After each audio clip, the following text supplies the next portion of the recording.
Michael Boyles, StrengthCoach.com presents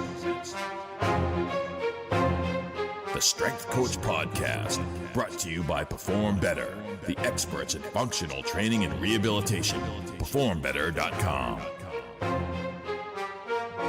All right, hey everybody, welcome to episode 248 of the Strength Coach Podcast, the official podcast of Michael Boyles, StrengthCoach.com, the world's best source for strength and conditioning information, brought to you by Perform Better, the experts in functional training and rehabilitation. I'm your host, Anthony Renna, and the show notes are located on my site at ContinueFit.com. It's where I keep all my resources. All right, today on the StrengthCoach.com Coach's Corner, spoke to Coach Boyle about dead person anatomy, basically from something he did on the Coach's Minute, the series that he's been doing on Instagram. We talked about change of direction, drills, and rotational jumps and hops. For the Results Fitness University Business of Fitness segment, I'm on with Alan Cosgrove. We're going to do what we did with Rachel Cosgrove, and did the two of us kind of going back and forth. I wanted to ask Alan about these kind of done-for-you marketing challenges. They're kind of all the rage right now that seems to be like oversaturated. So I wanted to ask his opinion about that. For the Functional Movement System segment, Jenna Gourleon is back on to talk about the two-part case study about a baseball player she worked with. For the Train Heroic Data-Driven Coaching segment, Adam Doughty talks to Tim Robinson about bias in evidence. Great points about some information and research and where we get them from. For the Hit the Gym with the Strength Coach segment, I have on Zach Dechant. Zach is the Senior Assistant Director of Strength and Conditioning at TCU. He's also the author of Movement Over Maxes, which has been kind of a popular book. Coach Boyle loved it. He got the book for all of his staff, so I wanted to get him on and talk all about that. We talked about sports-specific training, which has been kind of a hot topic lately here. Pitcher training, so obviously wanted to get Zach to talk about that since he does work with baseball players. Conditioning, 3 big mistakes in programming, working with overhead athletes, and then we're going to talk all about his book, Moving Over Maxes. Lots of things to get to, so let's get on the phone with Coach Boyle.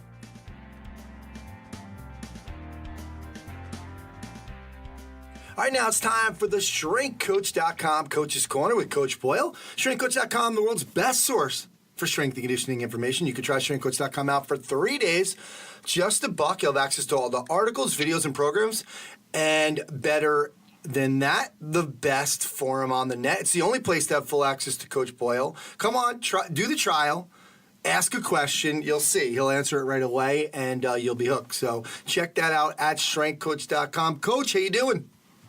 I'm doing great, Anthony. How are you? All right. Hanging in there. We got there's so much stuff. I mean, at first I wasn't that happy. I'll be honest with you. I haven't told you this, but I wasn't that happy about the Coach's Minute thing you're doing on Instagram. I'm like, it's going to be all over the map. Where are we going with this? But it is spurring a lot of stuff, and I think it just kind of keeps more conversations from the threads going, which I really like. And I want to start out with something. You did a great post about dead person anatomy versus functional anatomy, because there was some stuff that came up, and some professor wanted to know, like, is there any proof of functional anatomy? And so you went on this whole thing. But what I want you to just do is give us this. Can you just do that dead person anatomy kind of Coach's Minute again? Just talk to us about that. And then what I want to ask you is, why is it okay to kind of say, look, that's dead person anatomy, but when McGill presents us work on the spine with, it's not even dead person, I think it was dead pigs. Why is that okay? Why are we taking that to heart and not the other stuff? I guess the dead person anatomy that I'm talking about is more of a theoretical statement in the sense that when we initially learned anatomy, so Springfield College, whatever, 1978, 1979, whatever year I took anatomy was very much based on what would happen if you could get a muscle to contract in isolation. So the example I always use is that if you could get the cadaver to let its legs hang off the table, so that its hamstrings and butt and back were on the table, and the quadricep were to contract, the leg would extend. So the way we were taught anatomy was with those explanations. If we could flip said cadaver over and get the hamstrings to contract, the heels would go towards the butt. And what it was I think, a very simple descriptive way to say, this is extension, this is flexion, this is what this muscle does. But all of a sudden enter Gary Gray in the 90s, who started saying, yeah, but when you put that body, if we were to take that body now and put it on the ground standing up, the muscles don't do what we were taught. They do something completely different. And that's really hard for people to grasp.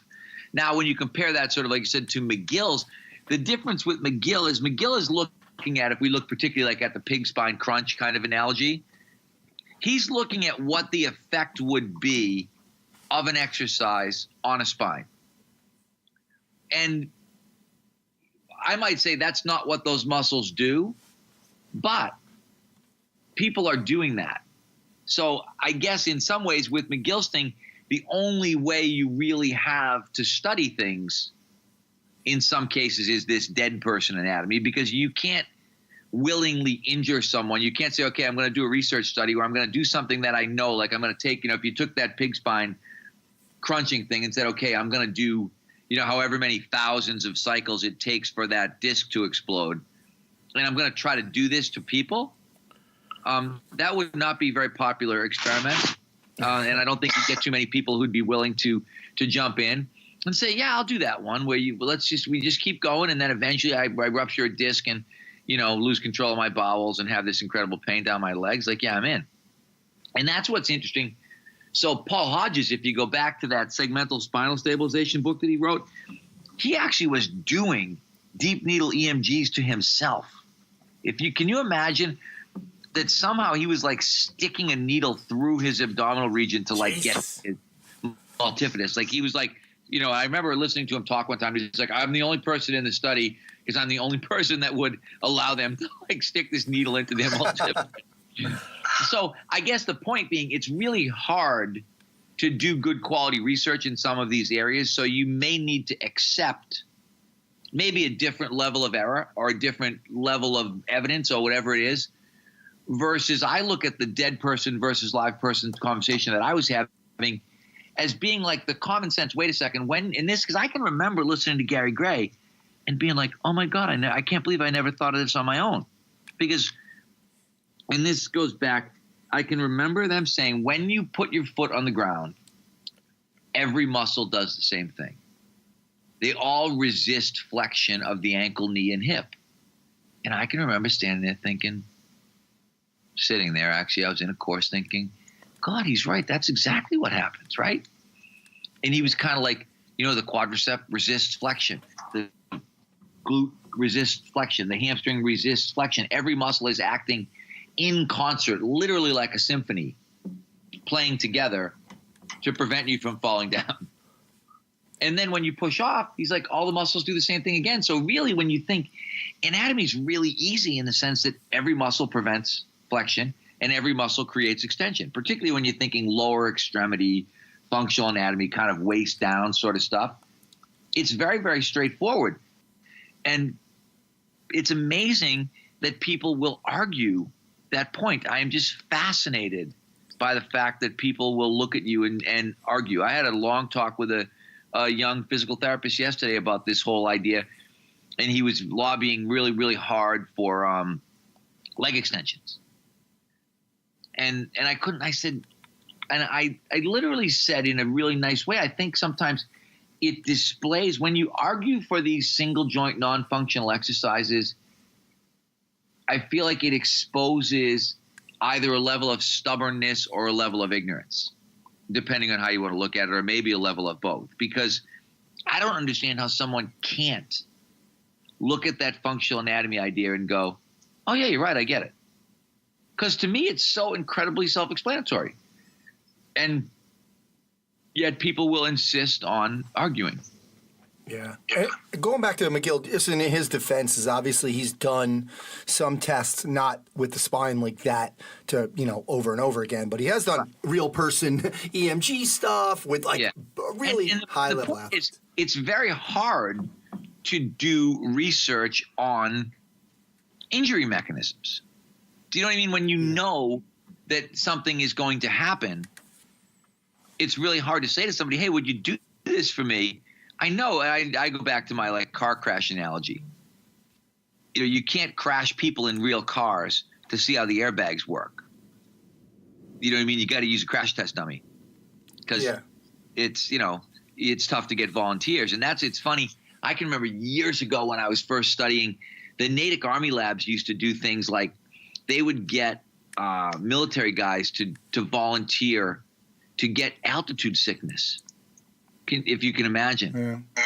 And guys would literally go in these like hyperbaric chambers or whatever it was, and, you know, they'd change I don't know enough about the science, but they'd change the pressure in a way that it would induce the type of sickness that you would get to be at altitude, so that they could try different methods of dealing with altitude sickness. And I remember one of the guys that was a researcher at the Natick Army Lab saying, we have one guy who volunteers all the time because he's convinced that at some point he's not going to get altitude sickness. He's convinced he's going to become immune to it. Yeah. And I just remember cracking up thinking, it's nice to have a few crazy people around because they'll let you do crazy things. But there was a movie with Hugh Grant and Gene Hackman. They were doctors, and actually, it was this big like special hospital where they were like taking homeless people off the street that because they don't matter, and they were doing these experimental surgeries on them to kind of fix the spine. So maybe there's some interns that you feel like they weren't good interns or not going to be good. So let's just exactly. I was my Mark and his friends. There you go. They're like little white lab rats, you know. I'm just doing stuff with them, but at the same time, you realize like you'd never do something. You think, a couple of them might get hurt during this. Yeah. Coach, James Liang had asked on the site, and I didn't really think about this. He said in the MBSC system, I guess you hadn't got to it yet. He doesn't have you don't seem to do a lot of change of direction drills, and he wanted to know why is that. Oh, so that's a really good question. So we don't, because in truth, I feel like most change of direction drills are a waste of time, to be perfectly honest, because I think when I first started doing this, what I realized was that change of direction drills was sort of like set up cones, say to person, run cone A to B, B to C, I'll time you. I'll tell you what the time was, and then I'll be like, do it again. And I'll time you. And people thought that was sort of going to improve change of direction. And I was like, I don't think that'll improve change of direction, really. Just repetition, maybe. And it goes back to the practice idea, right? I mean, so if I'm looking at the kids that I'm training, what are they getting tons of? They're getting tons of that stimulus of direction change. So do I really need to do that in training? And I just but then I look at, but when we start talking about unilateral strength, unilateral plyos, developing the ability, what I realized is that the ability to change direction was very much based on how much single leg strength do you have, and then how much single leg eccentric strength do you have, that high speed eccentric strength of being able to sort of hop and stick or bound and stick. If you can't do that, I can time you all I want, but I'm not going to change that. I think I'm going to change the times and the performance much more drastically by working on single leg strength and then eccentric single leg strength, basically, like I said, hop and stick or bound and stick, that ability to create that braking force, because change of direction really comes down to braking forces. And then you're going to go out in your practices and you're going to practice that with greater capacity to be better at it. So and I think some of it's opinion, but I haven't seen a lot of direction change stuff that I really liked where I thought, wow, that's a really good drill. We should be doing that. Yeah, and it's not like you got guys coming back, to your, off season like Mike, coach is saying my change of direction is horrible, and I really, you're not getting an overwhelming amount of people coming in, athletes saying that, like, Mike, what's going on? I'm horrible doing this. Right. No, I think in general, we probably do better at it than people who are practicing it, because people are practicing it. The difference is the limiting factor is not the number of times you try to do it. The limiting factor really, particularly with direction change, it was funny. There was just a study that I had alluded to on one of the threads where I said unilateral strength correlated more highly with change of direction than it did with speed. Because I think the time spent on unilateral strength, you need that braking system, because direction change is literally about braking and reaccelerating. if you do not have enough strength to create that braking force and then enough strength to reverse that, because really when we go back to the functional anatomy thing, what do we have? We have eccentric contraction down to a point of isometric contraction where the length change stops, which then goes back into concentric contraction. That's the essence of plyometric, right? Mm-hmm. But direction change is really plyometric in nature, in the sense that I've got to put the brakes on, I've got to absorb that force, I've got to hopefully minimize the length of that eccentric contraction as much as I can, get it to the point where it's now become isometric, and then get it back to the point where it's become concentric.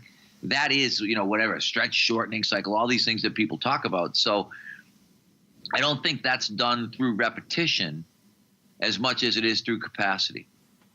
All right, good stuff. Yeah, I'm surprised that question has never come up, by the way. Yeah. I got to figure out I got to make that answer come out better. Yeah, we'll just say, have you listened to episode 248 of the Strength Coach Podcast? Episode 248, that's what I'm doing. I cover that really well in episode 248. Coach, another more clarification. I think Phil Marsden had posted this clarification on the rotational jump hop discussion on a recent MBSC team meeting. And he was talking about some of these different rotational jump and hops. And you had said, either way, you're not really a fan of bilateral versions of either, whether it's rotational or just doing the hops.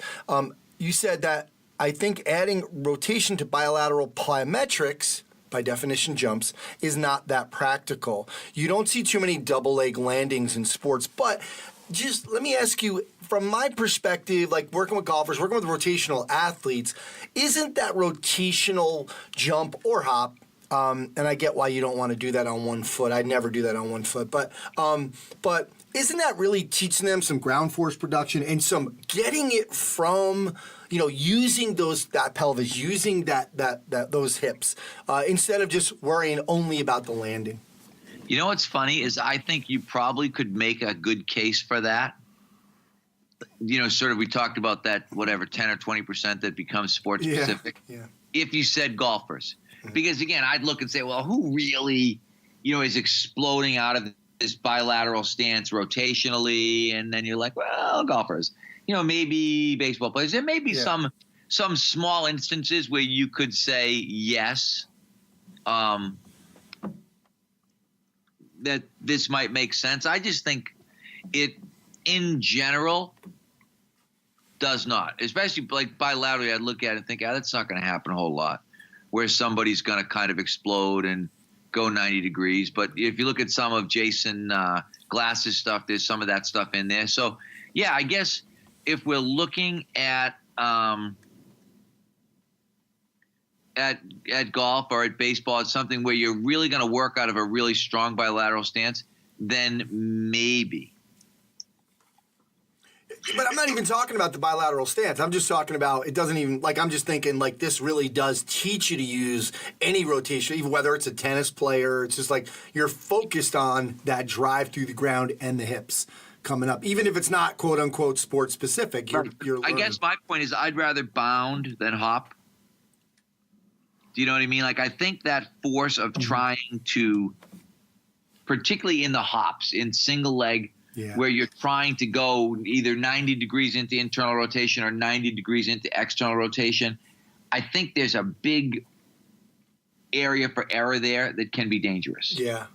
Because you've got the much larger upper body spinning and you're trying to brake effectively as you are not only hopping, but hopping and rotating. And if you think, like I said, my thing is if you look at the mechanism of a lot of those tears, it's exactly that movement. Mm-hmm. And we've done little stuff almost in place 90 degree where you go 90, right, back. I think you can do it. I think what part of the problem though is analyzing the audience and saying, okay, if I did that with my pro hockey guys and did some 90 degree hop and stick stuff on the ground, no implement, no obstacle, whatever, I'd be fine. Yeah. But if I said, okay, now we're going to try to go to 180s. Now what if someone wants to go to 270? Yeah. So what if somebody wants to go to 360? Now you're really adding some crazy rotational forces. And I think there's more potential to shift that risk-benefit scale towards risk. Yeah, I think for me too is one of the rotational plyos, I guess that you can call it, that I do is kind of that low response or quick response ones with, it's not even 90 degrees, it's 45 degrees, but I'm kind of teaching them also lower body separation, because I do get, we always talk about the lens. I'm getting a lot of these older guys who aren't that athletic and just kind of teaching them that they can separate lower body from upper body, which is something that a lot of golf pros will teach. So if they can do it in the gym, they can understand that they can do it, on the course. Also, they don't really get, like you talk about a lot too, that fast twitch muscle response. And when I do that kind of 45-degree quick right back, really low to the ground, I feel like they're getting something that they don't normally get, kind of fill in a bucket. Yeah, and in some ways, I think you're probably right, and that's what I mean. I think some of this is really looking at, like you said, older golfers, bilateral stance, 90-degree turns, probably going to be fine. Yeah.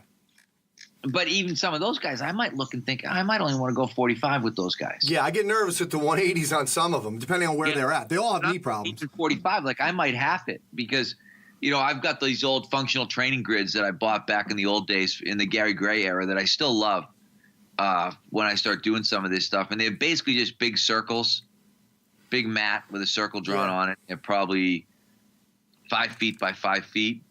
But it allows you to do a lot of things and be relatively specific from an angular standpoint. And I can see that. But I just think in general, like I'm looking at somebody like Phil, like someone in my situation, younger middle school kids in groups.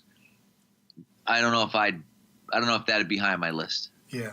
Good stuff. All right, Coach. Well, the discussion continues. I'll remind everybody about the Coach's Minute with Coach Boyle that he's doing on Instagram, and we post them on the site, and they're just kind of getting a lot of topics started. So, Coach, thanks for doing this, and we'll talk to you next time.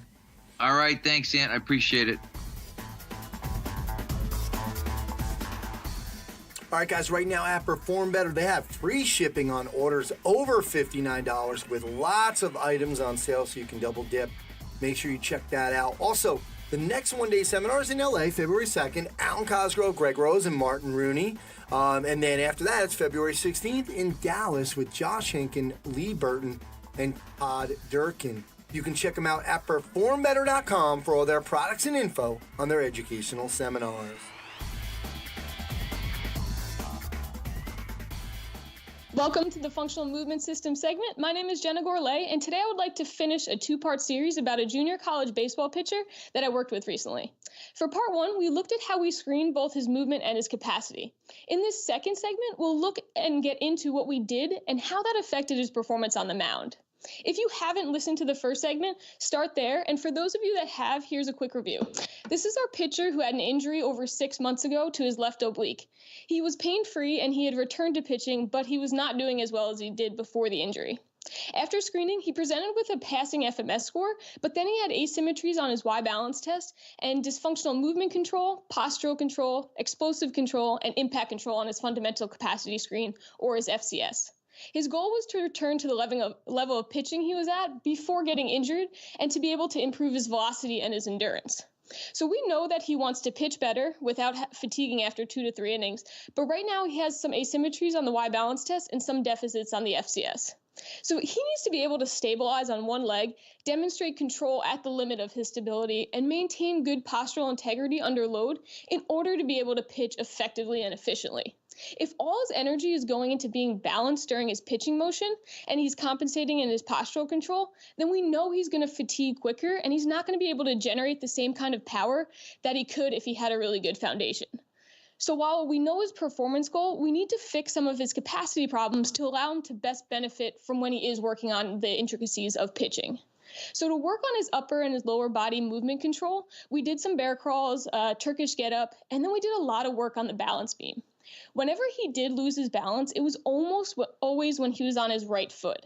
This was powerful for him to experience because he couldn't walk on the beam without stepping off, but then he was asking his body to throw at max power while standing on that same leg.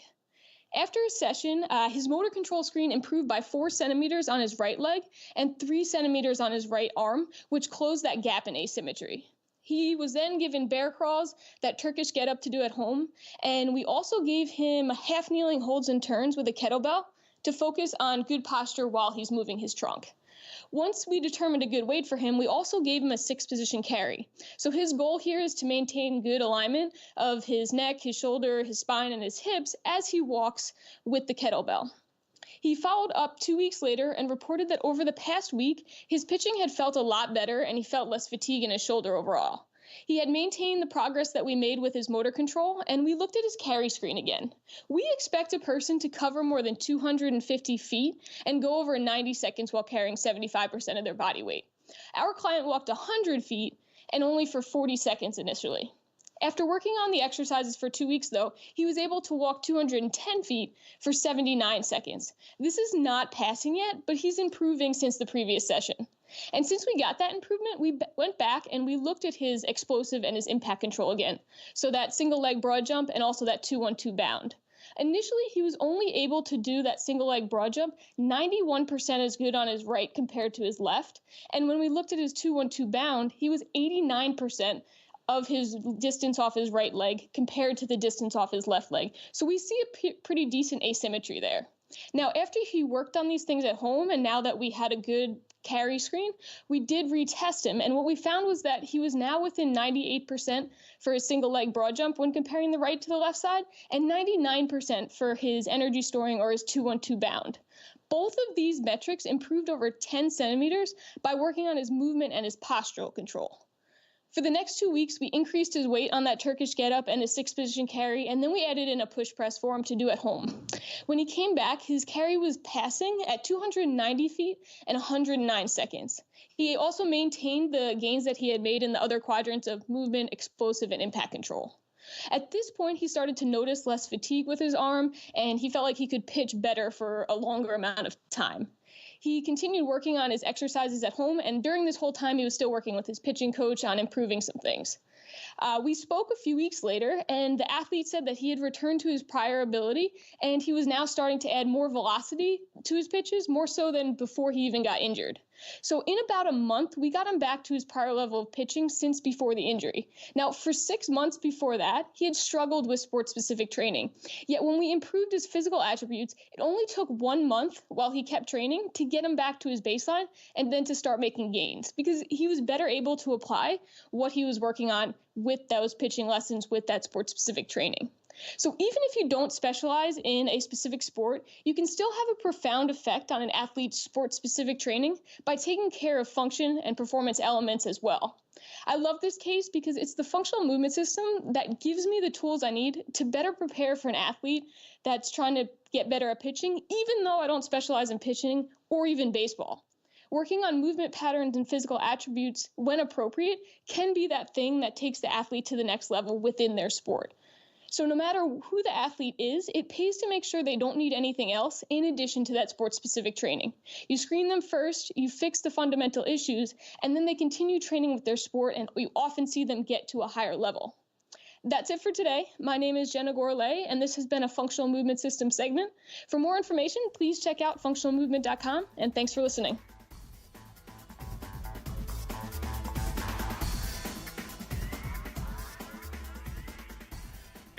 Hey, this is Adam. And this is Tim. And welcome to the Train Hook Data-Driven Coaching segment. Yeah, baby. So we're getting ready to ship out to lovely Indianapolis, Indiana for the NSCA National Coaches Conference. Heard it's beautiful this time of year, and I'm not going to know what time it is because it's confusing. Time zones, yeah. But it should be good. I was looking at the schedule ahead of time, and I did notice a talk on carbs as fuel for athlete and as fuel for health. Okay. And then I noticed that it was sponsored by Big Potato. Oh. Potatoes USA, I think, is the name of an industry group, probably. I think you're right. And, I appreciate the transparency of who the sponsors are. That's great. Sure. And it's also important. I have no doubt that that speaker will do their best to give a good evidence-based, unbiased talk. Yeah. But it does kind of raise the question in bring up the point of, the source of your information and who's funding it and what kind of biases there might be. Always important to look at that kind of stuff to know where it's coming from. Yeah, I mean, this happens elsewhere in nutrition. Coca-Cola caught flack, for example, for being involved with the ACSM's exercise medicine program. Sure. And funding, funding research into the causes of obesity and trying to point at things like exercise instead of diet, which most good evidence says is the overwhelming factor for a lot of people. And I think people can kind of start to feel the bias here. Yeah, so those are obvious, but there are more subtle ways this happens, and so you might think well, there's not really much pressure for somebody to there's no industry pressure for somebody to say that 5x5 back squat is better than 3x10 or something like that. But there are pressures that bias research too, or at least the research that you get to consume if you're not in academia too. Because for sure, what'll happen is you have to have good, interesting results a lot of times in order for them to gain notoriety. Right. So first, the journal has to want to publish it. Right. And ideally, everything will get published, but it doesn't. That's the truth. So if you find null results, it might just go in the file drawer. You call it the file drawer effect. Mm-hmm. Things just get pushed away, or they get published in a lower level journal where they don't get cited as much and they don't get as much notoriety. Yeah, people want to read the interesting articles, right? I mean, what do you think the news is going to glom onto too? Exactly. Right? Shark attacks a couple years ago, right? Jeez. Yeah. So so where does this crop up in training? You might be reading blog posts these days, which is great because you get a lot of different perspectives on things. Sure. But those people's experiences are filtered and biased in certain ways too. Absolutely. And so just as we can't say Ohio State's great and successful because of their strength conditioning, they also have other factors like recruiting. Yep. We can't say Jamaicans are necessarily great sprinters because of genetics. Well, it's cultural too, right? They all sprint. Yeah, exactly. All sprint. And then you come back to the famous strength sport example of Russian weightlifters, right? Yeah. And the Bulgarian method and all this. Yeah, maybe. But you're talking about a very specific set of circumstances. Incentivized. Right. Yeah, so the idea is not necessarily the method, but there's a lot of contextual information in the background you might not be seeing. That's important too. Yeah. Thanks for joining us today. That's going to do it for us. Be sure to go to trainheroic.com to start your 14-day free trial. When you're talking to one of our representatives, be sure to tell them the Strength Coach podcast sent you for 10% off a year of the Pro or Elite Edition.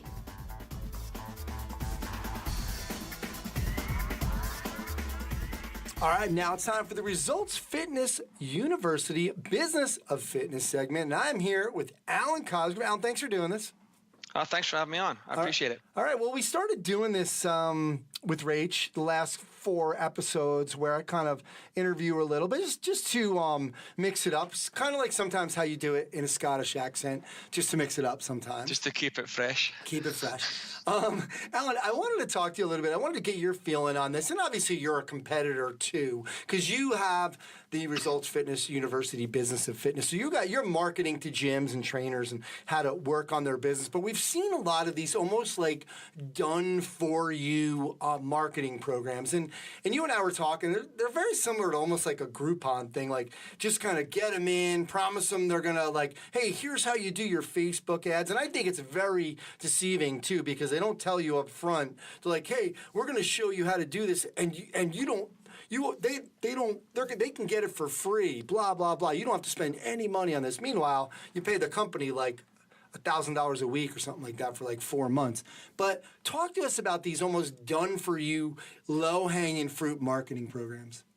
All right, so I guess it's similar to when we look at how certifications first began in training, that, it eventually good people and less than good people see the value of certification, and that kind of blew up, and we have multiple certifications, and so many that we don't even know what you put any 3 or 4 initials together, you can probably come up with a certification, right? And I think that's the same thing that's happening with the gym business. There's a whole bunch of guys coming into the field, and the current hot thing right now is to do these extremely low barrier offers to try to get people in your gym. Now, on the surface, does it really matter if I get 30 prospects in a month or 50 prospects in a month? I get the chance to sell them and convert them. I'm well, yeah, that on the surface is true, but are these qualified prospects, right? Someone who's browsing Groupon or one of the other discount websites, and this stuff is very similar to that, right? Looking for a deal, a cheap no strings attached, no commitment deal. They're often looking for something to do for a month. Then next month they're going to do jiu-jitsu. And next month they're going to try to learn motocross riding, right? So the first question I always have is, are these qualified prospects? And the second one that you touched on is, I would rather learn how to do this than have it done for me. Now, I get that done for you can be attractive when you're busy, when you're coaching a lot and you're busy in the gym. You're like, I can't have time to do marketing. I can't have time to do that stuff. And these companies will do it for you. Well, what you have to remember is if you're running a gym and you're running at a 20% net profit, everybody gets paid, and after everybody gets paid, you get 20% in profit, which is pretty good for a service business. Some will be a little higher, some will be lower, but including the owner getting paid, everyone's paid, bills are paid, everybody's served, and there should be some money left over. Well, if you're going to spend $1,000 that you hadn't budgeted for already, that's got to come out of that 20%. So to break even on that $1,000 investment, you've got to generate $5,000. You've got to generate, because it's coming out to 20%, that in order to find that 1,000, you've got to generate 5 times as much. And that's where this stuff starts to not look as attractive, because you're not going to be returning that type of ROI on your investment with these low-hanging fruits. So what I would always suggest is, it's the old saying, you give a man a fish, you feed him for a day, or a month if you do one of these offers. If you teach a man to fish, you can feed him for life. I would learn marketing from real marketers, right? And figure out how you can do good targeted advertising, on whether it's on social media or other places, and attract the right people. Figure out your correct demographic that is really looking for a higher price service like you should be offering. If you're listening to the Strength Coach podcast, you shouldn't be offering 21-day memberships, or these other memberships which is lose X amount of pounds and you get your money back at the end. All that stuff is a little bit bait and switchy, I think. I agree that it's like selling something that's super cheap to the masses who may not be interested. It's probably not that hard. I'd like to see the 6 to 18 month retention rates in some of these programs before I could tell you how much they're really worth. Yeah. And also it's hard. Like if you do any type of low barrier offer or any low priced offer, if your real membership is $200 a month, if you offer that at $49 for the first month, I'll tell you, you've got an uphill battle to convince people that it's worth 4 times that value. Yeah. When it comes for them to renew. You've established the value with that, Absolutely. And you know what? I think there's some collateral damage when you do these things. Like someone had asked me about it, and I said, listen, if you don't have the systems in place, because don't forget, you now have to call all those leads coming in. You have to sell them. Then you have to have a time when, you're doing a consultation. Then you have to take their credit card. And you have to there's all these other housekeeping things that if you don't have your systems in place, and then you're not when you're doing all that stuff, you're not taking care of your current clients. 100%, and that's I've made this joke, and I guess it's not a joke when I've done consults or mentorships where I'm like, you want more members? I will give you 50 on Monday, and you have to make an appointment with them to get into your gym by Tuesday, or they're calling somebody else. Can you even handle 50? And most people are like, yeah, you want more leads, but you actually really can't handle real number of leads, right? Absolutely. The other thing we found is, and we've done some very, sophisticated and targeted social media ads, they're very cold prospects when you do this. Yeah.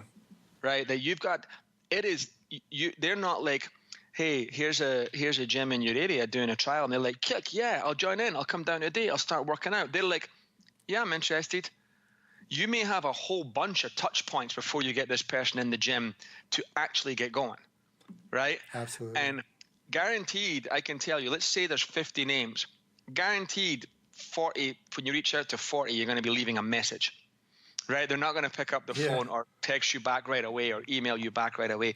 So you're right, if you don't have your systems in place to handle this type of marketing organically, then anything that ramps that up is going to expose the flaws. I've always said this is that, and when you get busy, your strengths get halved and your flaws get tripled, right? So any weakness in follow-up, or you've only got one person who can use the phone, or you've only got 2 people that can do initial sessions, or you've only got room for 4 in the class. Like, you've got to think that the back end has to be figured already, right, before we start doing any type of aggressive marketing like that. Absolutely. Good stuff. Well, let's keep this going. So we're going to do this next time on the show. So, Alan, thanks for coming on, and for the Results Fitness University Business and Fitness segment. We appreciate you doing this. Cheers, Ant.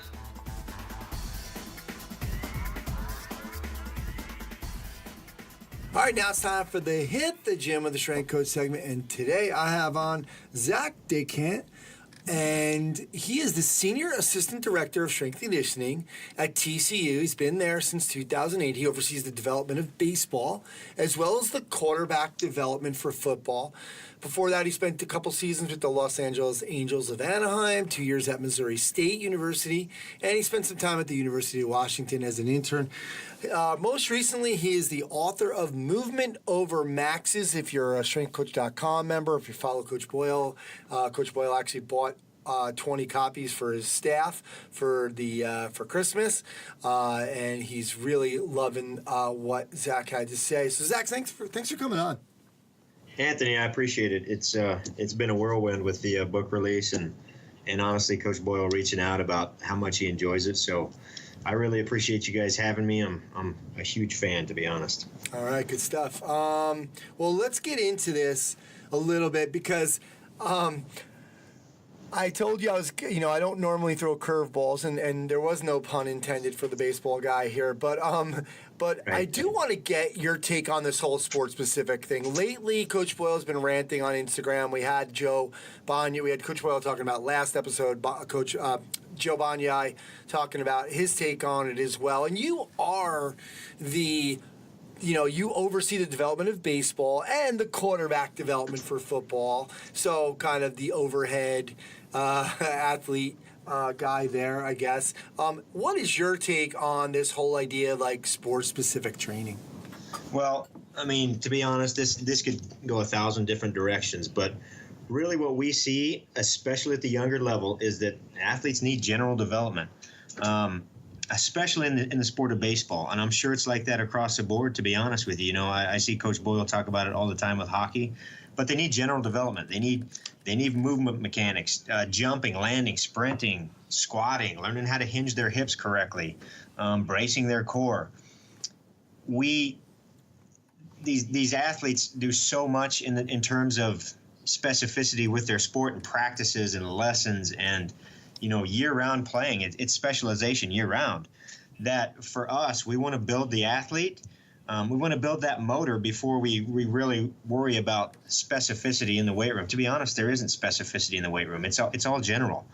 Our specific stuff is really what happens on the field itself. That's where specificity lies.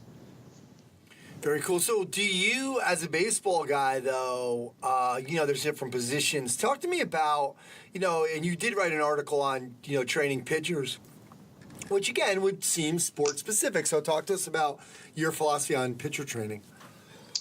Well, yes, there's positions of, positions of specificity that we look at. However, that really occurs later down the road as our athletes advance in their development. So, like I said, as our incoming athletes, arrive on campus, they go through essentially our foundation program, which is detailed in Movement Over Maxes. That's exactly what our kids do when they come in here. We're not necessarily teaching rotation and things like that because we want to teach these athletes how to brace their spine, how to stabilize their core. And then as they advance through the program and they show movement competency in the Big Five patterns and basically learn how to train, then we branch them out into more advanced programs. So we move them into our intermediate programs, into our advanced programs, where we do start covering those positions. Front leg bracing for a pitcher, huge deal. Trying to separate the hips from the thoracic spine, right? That shoulder separation that we talk about with elite developed pitchers. We will start getting into those positions. Hip rotation, a huge thing. We'll start working on more specific hip rotation, and really a lot of that occurs over on the baseball field with some of the patterns that we start to implement over there. Bondarchuk is somebody that I followed for a long time. Bondarchuk classifies, he has his exercise classification, and that's something that we use a lot with more of our pro guys and our advanced athletes is we look at the movement pattern and figure out how we can best train that movement pattern a little bit in the weight room. So with our advanced guys, we do get a little bit, I shouldn't call it specific. It's not really specific, but we're trying to get transfer is what it is. We're trying to get transfer from what we're doing in here to their on-the-field work. Can you just give an example of some, like maybe a recent case you've had for that? Sure. So, I mean, we utilize plyo balls a lot. And we also, something else that gives us great transfer that we utilize in the weight room is something called the core velocity belt. It's a harness from a guy named Lance Wheeler, and it helps our pitchers to learn how to hinge back through that actual movement pattern of pitching. You see a lot of pitchers that want to be knee dominant and very quad dominant and push out through extension. And not to get too crazy here, but what we want is we want pitchers to rotate. Throwing is a rotational sport, right? It's a rotational movement. We don't want athletes pushing through their knee, trying to get extension by getting extension through the quad and through extension through the leg. We want them to get extension in pitching through rotation, actually. So we can incorporate movements like that in the weight room a little bit that might transfer onto the field better. Front leg bracing. We do a ton of stuff for front leg bracing, power skips, bounds, depth drops with our advanced guys where they actually have to stick a landing, right? Stick a landing in a position that's similar to where they brace their legs. Studies have shown that front leg bracing is huge when it comes to velocity development, right? A guy that lands flexed on that knee and pushes to extension to stop momentum of the pelvis, those guys actually have higher velocities. Guys that land flexed and stay flexed throughout the ball release or throughout the motion of their pitch, or even going to more flexion, have slower velocities. Those are typically your slower throwing guys. So as our athletes advance, yes, we do try to make, I wouldn't say it more specific, we try to make it transferable, right? We try to give them skills that are going to transfer to what they're doing in their actual movement pattern. Absolutely, and I think Coach Boyle was talking about it being really 10% of the program, because obviously you're still doing what you call them the big five movement patterns in your program, so you're still doing all of that. That's just the kind of the icing on the cake. Exactly. And too many people, what we're seeing now is too many people want to put the icing on the cake before the cake's actually been baked, right? Everybody wants to post all the advanced stuff on social media and velocity-based training, and we're doing this and that. And it's, to be honest, this is the very top of the pyramid for us. This is the icing on the cake, just like you said. Our guys are going through that foundation program for months, and honestly, some of them for years. That is the foundation of everything that we do. Those big five movement patterns that you just mentioned, that's the foundation of everything we do. And then we've got a couple guys that will branch out that once I see that, they're strong enough, they move well enough, that they're advanced enough, and what we're doing in the weight room and on the field is not going to produce a higher level of development, that's when we jump into some of the advanced stuff. And right now, I'll tell you right now, out of my, I think I got 34 guys this semester training right now. We're first week of school here. I've got 34 guys. Out of those 34 guys, I've got 3 right now that are in what I would call the advanced portion of our programming. Wow. Yeah, for sure. That's such a small percentage. You know what? I'm going to come back to conditioning because I want to go over your, you wrote an article about 3 mistakes, and one of them was advanced over novice. Is that basically what you're saying? People just trying to get that icing before they... Exactly, right? To me, movement is the basis of all, right? Movement is the basis of everything, whether it's in the weight room, whether it is on a baseball field, on a football field. It doesn't matter. Movement is the basis of everything. And like I said, too many people get carried away with what we see too much of, I guess, these days is people wanting to advance way beyond what their movement capabilities are. And this is something I talk about a ton. We want the weight to be driven by the movement, right? We don't want it the other way around, which is something we see a lot of. The movement pattern is basically directed by the weight. people are using way too much weight, it alters movement patterns, right? And that's what you're left with when you're in a numbers only program, when you're only worried about how much weight you're lifting. In a movement-based program, like we preach all the time, we want the weight to be dictated by the movement, not the other way around. The weight cannot dictate our movement. You see kids that go too heavy in the squat, technique breaks down, but they keep stacking on weight. I'm using more and more and more weight. Well, all we're doing is letting the weight dictate our movement pattern. We want the other way around. And you know, I see the velocity-based training thing a ton on social media, and I use velocity-based training with some of our intermediate guys to advanced guys. But what I see too much of is that, again, kids that can't move correctly don't need to be moving heavy weight as fast as possible. They're just not in a position of movement efficiency yet to be able to do that. And so, yeah, we don't want to advance beyond the means that our athletes really are truly at. Yeah, and we're talking about some pretty high advanced athletes too. I mean, you're not talking about, you know, middle school kids here. They're coming into a good baseball program with, you know, they better be, they're already pretty good athletes. So it's not like, but you know, when you get them in the gym doesn't mean that they're going to be always going to be advanced. Exactly. And that's something that, you know, I've actually got plans to write articles on some of that, because that's where it gets a little crazy is, well, is an advanced athlete on the field? Should we consider him that in the weight room because of his skill?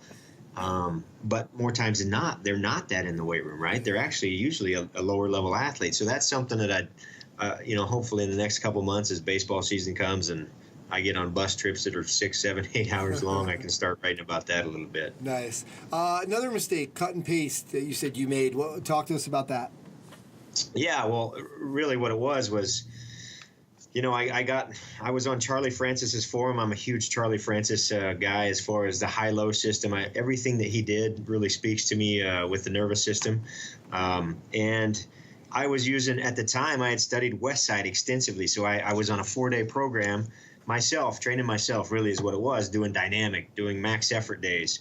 And then at the same time, I was trying to integrate Charlie Francis's sprint principles into a 4-day program, which they don't mix, right? That's not how that works. Mm-hmm.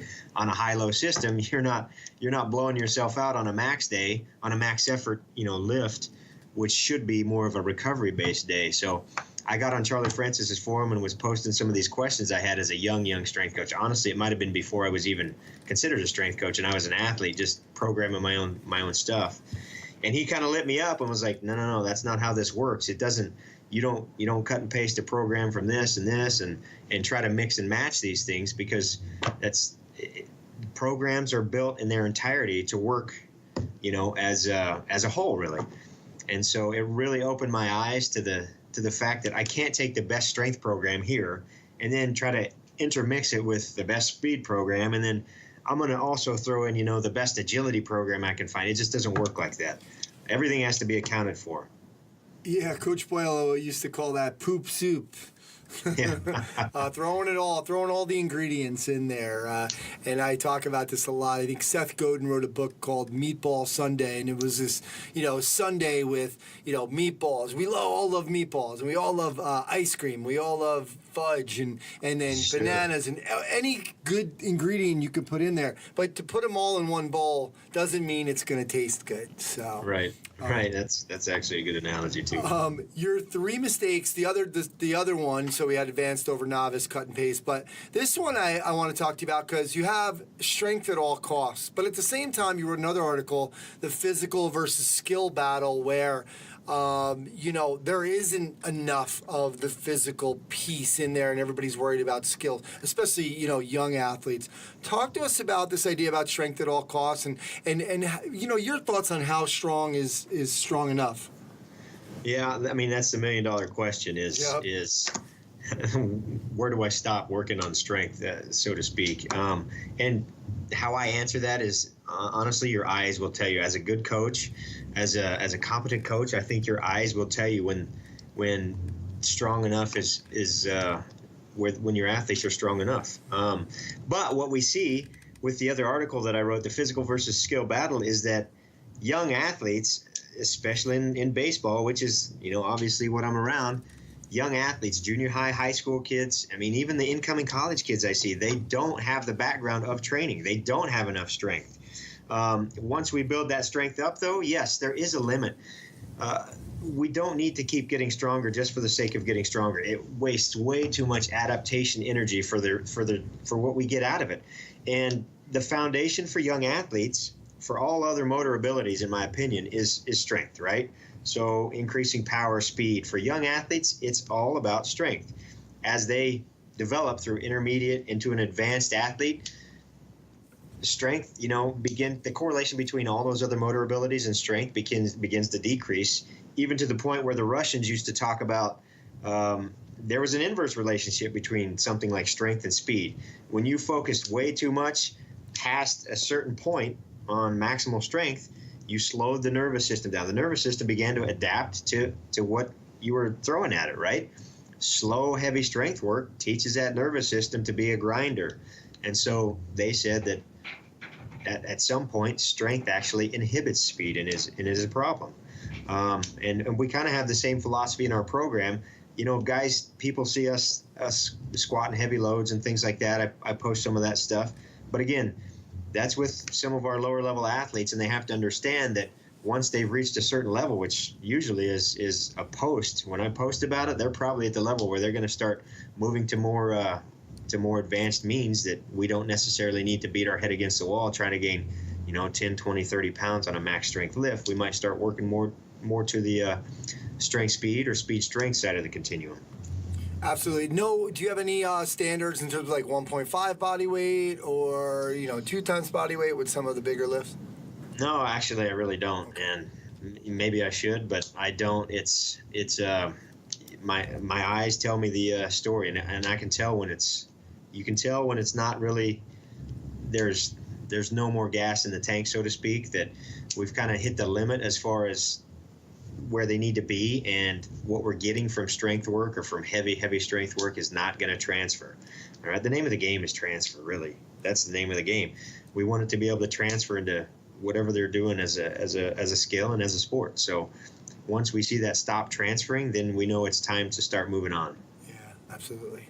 Let's talk about conditioning. I did want to get into that a little bit because I think baseball is one of those sports where you see a lot of guys doing the long, slow distance, out there doing the jogging, and obviously some of the players, obviously need to, especially the outfielders and anybody who's batting, obviously needs to work on some speed.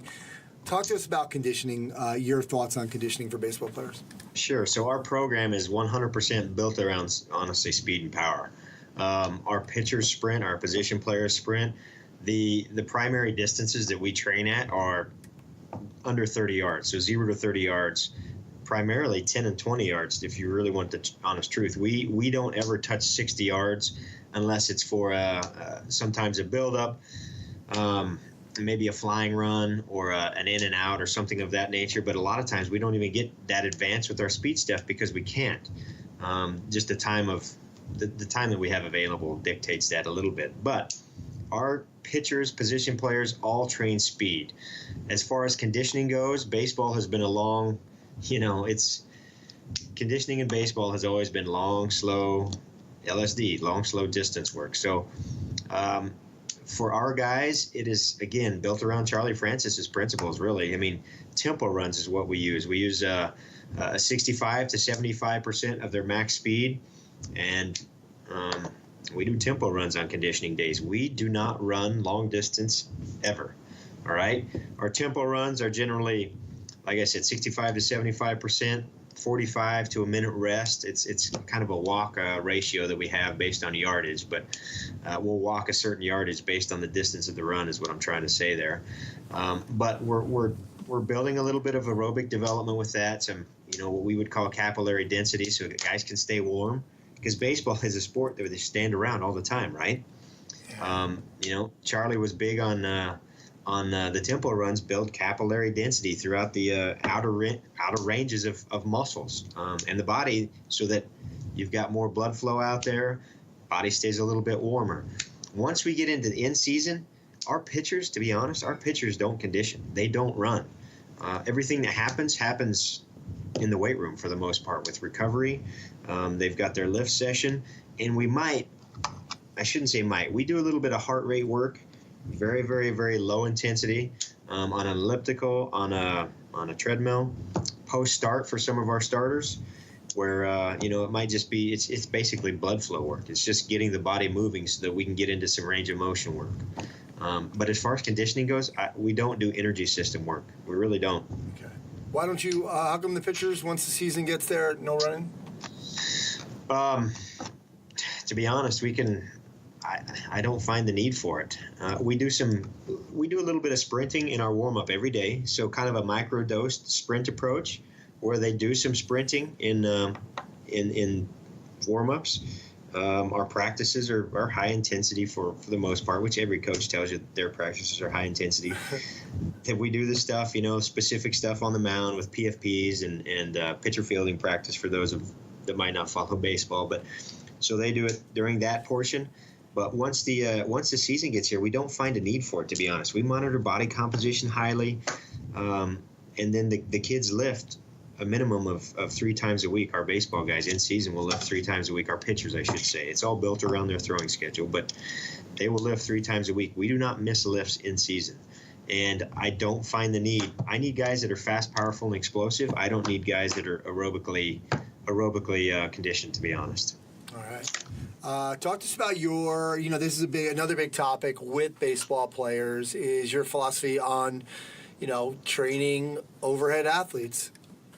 Sure. So, again, a bunch of different directions, and I've actually changed my tune here in the last couple years. I presented several years ago, actually, at the CSCCA on the importance of the serratus and doing some things overhead so that you can incorporate, the basically upward rotation into the program, because that's highly, highly important, scapular upward rotation for a throwing athlete. So for us, and I just presented on this, I just presented on this week, actually, at our TCU Baseball Coaches Conference. For me, training the upper body needs to be built around training movement patterns correctly, right? Which is, for us, the scap push and pull pattern.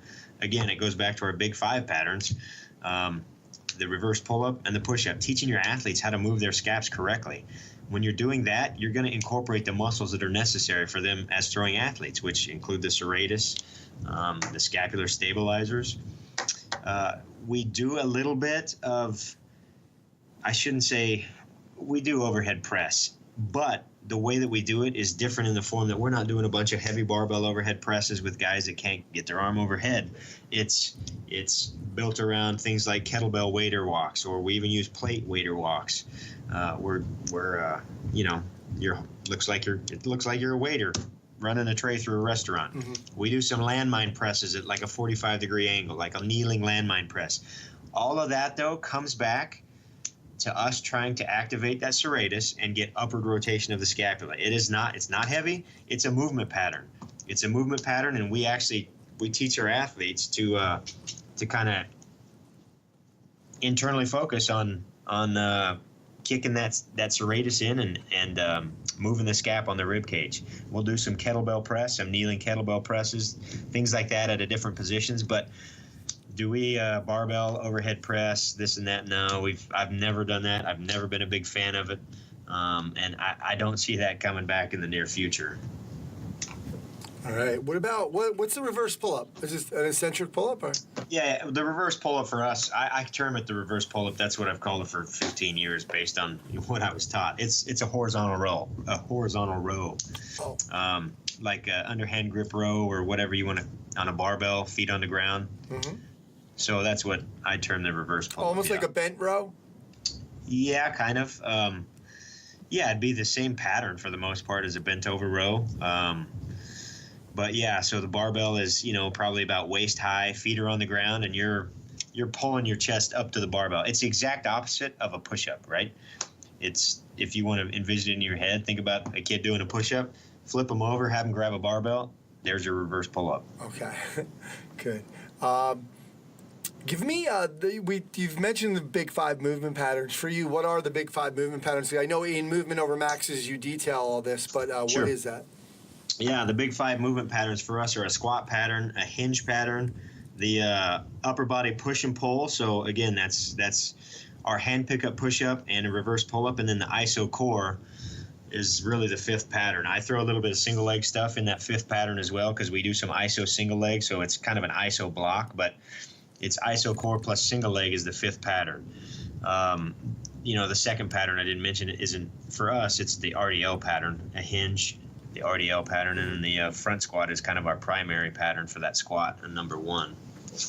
Well, talk to me about why you landed at iso core. I don't really hear that. You might hear rotation. You might hear a couple other different variations on this. Why iso core? Sure. So what we see way too much of in baseball, especially here in the South, you guys might not see it as much, up north, but where kids play year round down here, we see a huge problem with pars fractures.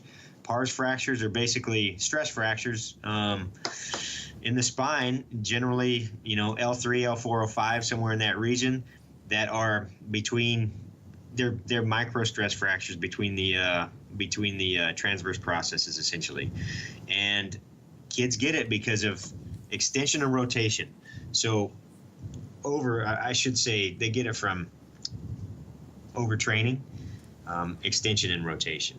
And it's from lack of pelvic control, lack of core stability, of spine stability. It's from poor movement patterns, from lack of hip mobility, thoracic spine mobility. So our kids are already rotating to the nth degree, right? We've talked about it throughout the podcast. Their lessons, select games on the weekends, playing for a team. I've got kids that play for 3 different teams.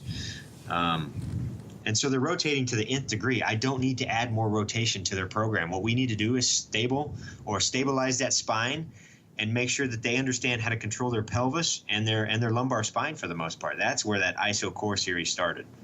Cool. So a lot of anti-rotation work as well. Absolutely. That's what we progress into once we've gone through that ISO series in the foundation program, yes. Okay. And my kids I'll tell you right now, we don't throw med balls in season. We really don't throw med balls that much out of season. We do for little 3-week blocks here and there, but in season, I do not throw med balls. Everything comes back to stability, because we might have a kid over there that swings, 500 plus times in a week easily.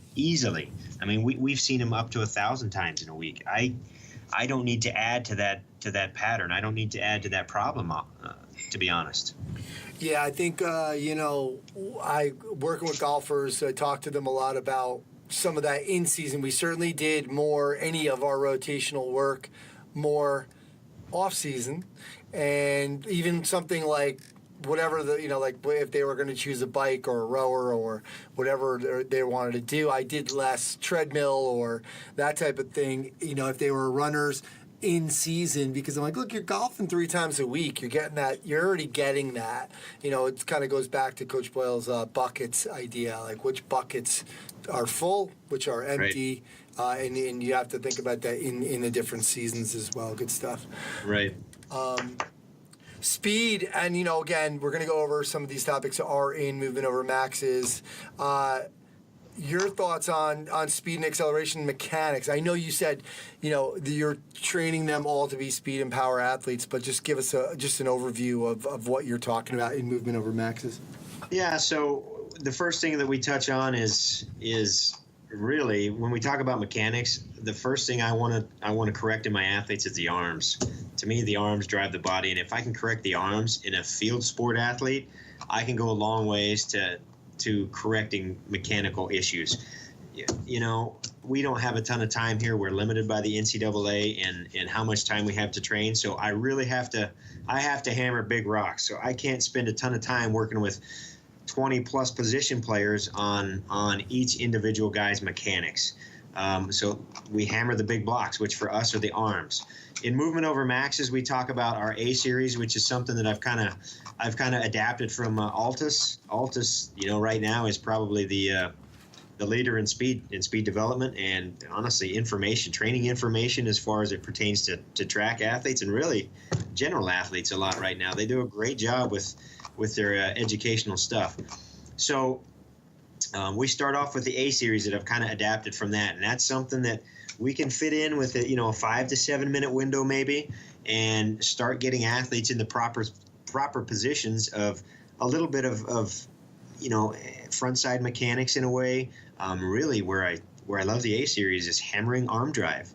All right, is hammering arm drive. It's speed is coordinated motion, and too often we separate out what we're trying to achieve with arm drive and make them just drive their arms, but then they get back into the pattern and they forget. They don't know how to combine the two. So I love the A series for teaching arm drive. And then we show how we progress into actual build-ups and try to take the movement patterns that we've created in the A skips, A series, move it into our build-ups, and then progress from the build-ups into our full speed accelerations and sprints. Very cool. So that's where your programming goes in terms of progression. Right. That is the progression with that program. And then once we're out at that distance, once we're out at that third progression, which is our sprints and accelerations, and we have these kids moving out of a bunch of different positions because, like blind starts, for example. Blind starts for us are laying on the ground, right? Different positions laying on the ground. We do 2, 3s, and 4 starts where they're in a 4-point stance, 3-point stance. And we're not talking about football stances here. We're just talking about the contacts on the ground. So we put athletes in a ton of different positions as we move into the acceleration, the speed, the full speed sprint acceleration block, so that athletes learn how to control their body in a variety of positions. Baseball, a guy might be in the outfield, ball's hit over his head, over his left shoulder. He's got to learn to control his body and accelerate out of that position of a 2-point stance. Guys get knocked down in football and whatever sports you want to talk about and have to get up off the ground and chase somebody down often. So really we're just teaching body control with those varying starts. But then we progress out distances and we'll try to progress to even, like I talked about earlier, ins and outs, some flying sprints and things like that. A lot of time our semester doesn't allow for that, but that's ideally the goal. Yeah, absolutely. Let's finish up. I thought it was interesting, in the movement over max's kind of details, you're talking about this is what we're going to go over. Building the athletic position. Why was that so important for you to make sure that you kind of focused on this? Man, the athletic position to me is everything. It is the first thing. It's the first thing that we teach in that foundation program. It doesn't matter what athlete I have, whether I'm working with junior high kids, which I do train junior high kids. I work with kids as young as 8 or 9. The first thing that we're teaching these guys is the athletic position,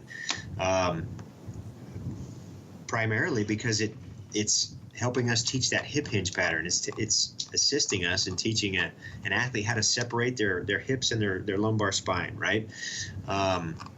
So I can't speak enough about how important that athletic position is, and it's glossed over by so many coaches that they either should know it or it's just so minute that it's really not that important to teach. Man, I think it's the most important thing to teach. We want to teach our athletes to have their scaps back, to have kind of a big chest, their hips separated from their pelvis with that back flat. Everything we do in sport starts out of that position, regardless whether it's a squat, a hip hinge, a vertical jump, a linebacker on a football field, a shortstop in baseball. If you can't get in that position and keep your back flat and utilize your hips, you've got power leaks all over the place, and you will never be a fast, powerful, efficient athlete. All right, good stuff. Well, that is a nice overview of your new book, Movement Over Maxes, which, like we said, Coach Boyle has really been a big fan of. He's been talking about it a lot. Unfortunately, I thought you were French, and it was Dechant. It's not. It's everybody out there. It's Zach Dechant. So, Zach, thanks so much for coming on and spending some time with us, talking about some of your philosophies and your training style. Not only that is in Movement Over Maxes, but with some of the stuff that you're doing with your players. So, thanks so much for coming on. Yeah, Anthony, I really appreciate it. Like I said earlier, it's an honor. It's an honor to be, to be a part of your guys' stuff. And Mike Boyle has always been, honestly, a hero of mine. So I really appreciate it. Thank you, Anthony. All right, that's going to do it for episode 248 of the Strength Coach Podcast. Remember, you can try strengthcoach.com out 3 days, just $1. You'll have access to all the articles, videos, and programs. as well as the best forum on the net. It's the only place to have full access to Coach Boyle. He's on every day. To access that offer, go to shrinkcoach.com, click the Join Now button to get started on your trial. Special thanks to Chris Poirier and the folks over at Perform Better. Remember, right now, they have free shipping on orders over $59 with lots of items on sale. We got the one-day seminars in LA, February 2nd. Alan Cosgrove, Greg Rose, and Martin Rooney, February 16th. In Dallas with Josh Hankin, Lee Burton, and Todd Durkin. Also, the summit schedule is up. There's 4 locations: Orlando, Providence, Long Beach, and Chicago, so you can check them out. Go to performbetter.com for all their products and info on their educational seminars. Thanks to Coach Boyle and Zach Dechant for sharing their insights and philosophies into the world of strength and conditioning and performance enhancement. Thanks to Adam Doughty, Tim Robinson, and Train Heroic. Remember, head over to trainheroic.com to start your free 14-day trial. Let them know I sent you. You'll save 10% off your first year of the Train Heroic Pro or Elite Edition. Alan Cosgrove for the Results Fitness University Business of Fitness segment. Check them out at resultsfitnessuniversity.com. Thanks to Jenna Gourlay and Functional Movement Systems. Check them out at functionalmovement.com. My name's Anthony Renda. You can go to continuefit.com for all my resources. Thanks again, and I'll speak to you next time.